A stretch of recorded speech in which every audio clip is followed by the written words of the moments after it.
So you pull that out, and if you're using stock strap, you can unhook it here, and it should feed through the loop here. You should be able to pull it out. You may have to push it in.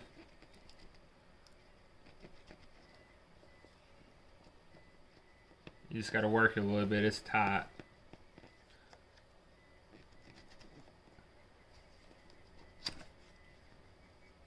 So you take your strap out, and you put your faceplate back on. So it should just kind of snap in.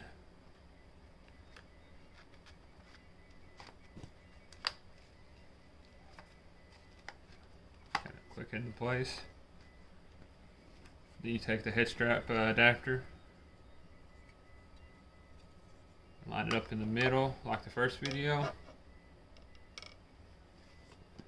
and get it lined up, and you apply a decent amount of pressure here. It snaps. It should click kind of like that.